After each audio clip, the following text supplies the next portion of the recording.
بسم اللہ الرحمن الرحیم۔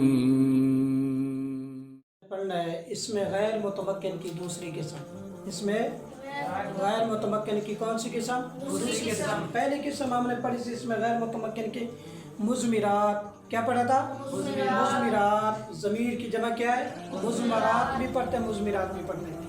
آگے آج ہم نے دوسری قسم اسماء غیر متمکن پڑھنا ہے، اسماء اشارات۔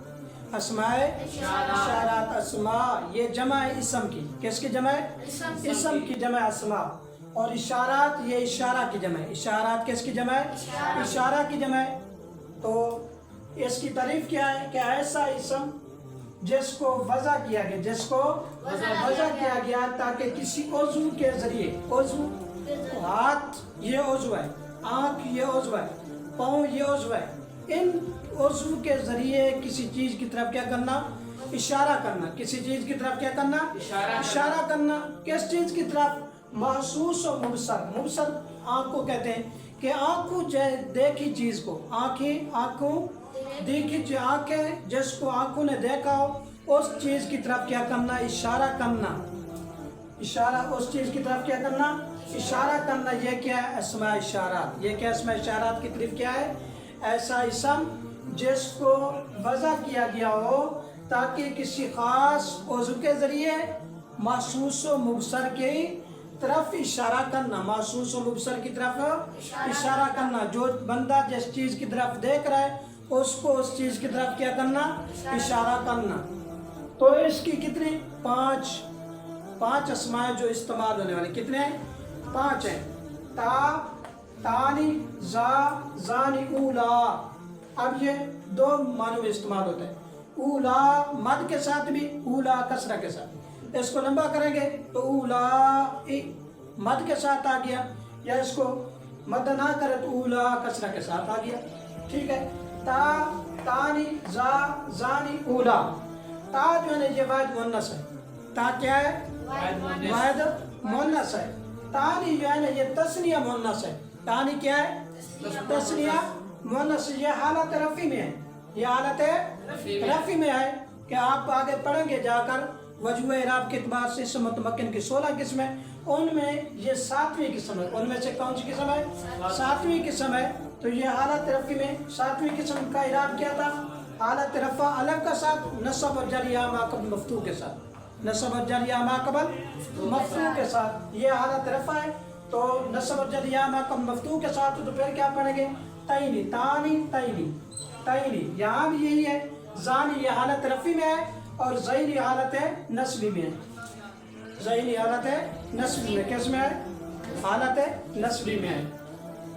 آگے کیا ہے؟ اولا، یہ کیا جمع؟ یہ کیا ہے؟ جمع کے لیے استعمال ہوتا ہے۔ کس کے لیے استعمال ہوتا ہے؟ جمع کے لیے استعمال ہوتا ہے۔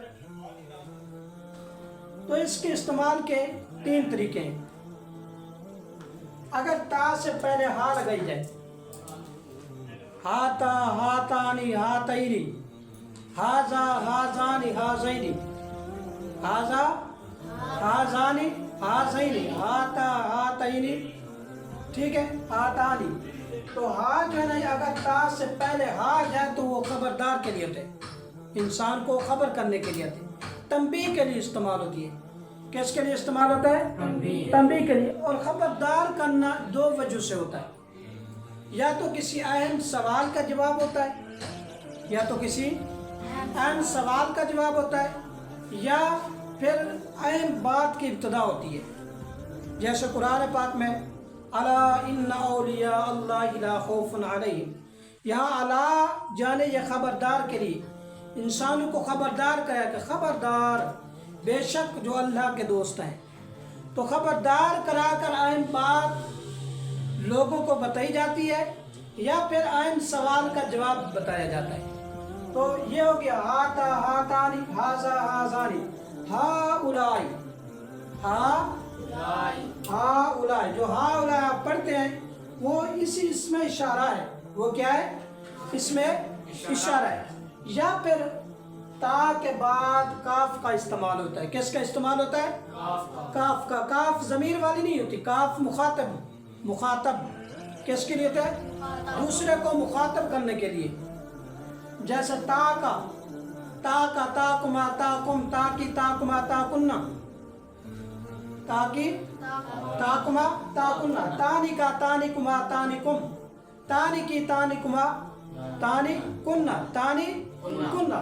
اب یہاں سوال پیدا ہوتا ہے، تا کا تاکما تاکم، تا کا تاکما تاکم، اب تا جو ہے نا یہ واحد مؤنث ہی رہے گا، آگے کاف جو ہے نا مخاطب وہ تبدیل ہوتی رہے گی، تا کا یعنی کہ تا واحد مؤنث ہے، آگے کاف بھی واحد ہے، تا کما تا واحد مؤنث ہی رہے گی، آگے کما مخاطب، آگے سننے والے دو ہیں، مخاطب دو ہیں۔ اسی طرح تانی کا، تانی کا، اب تانی تسنیہ ہے، تسنیہ مؤنث ہے، آگے کاف جو مخاطب ہے سننے والے بات کو وہ واحد ہے۔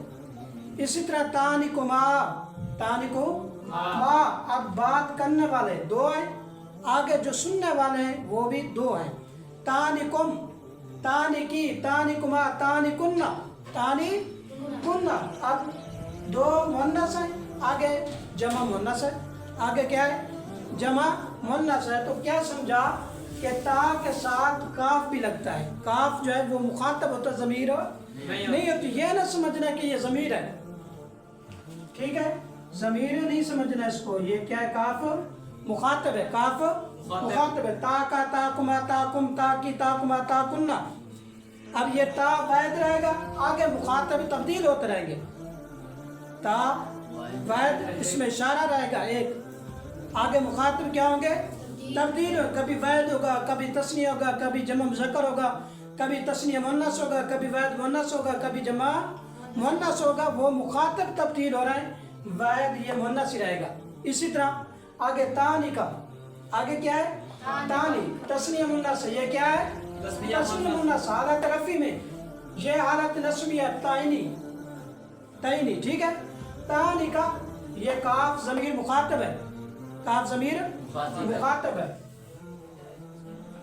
تانی کا، اب یہ تانی یہ مؤنث ہی رہے گا، یہ تثنیہ مؤنث رہے گا، یہ تبدیل نہیں ہوگا، آگے کاف مخاطب تبدیل ہوتا رہے گا، تانی کا آگے مخاطب واحد ہے، تانی کما مخاطب دو ہیں، تانی کم مخاطب جمع مذکر ہے، اسی طرح زا کا، زا کما، زا کم، زا کی، زا کما، زا کنہ، اسی طرح آگے زانی کا، زانی کما، زانی کم، تا کاف مخاطب تبدیل ہوتا رہے گا، پیچھے جو نا اس میں اشارہ تبدیل نہیں ہوتا رہے گا، اسی طرح ہا اولائی، اولائی کا قرآن پاک میں پڑھتے ہیں نا، اولائی کا علی ہدی من ربہم، اولائی کا، اگر کاف ضمیر مخاطب ہے، کیا ہے مخاطب، کاف ضمیر کیا ہے مخاطب، پیچھے کہنے والے اولائی کا، یہ کیا جمع ہے، آگے کاف ضمیر کیا ہے مخاطب ہے۔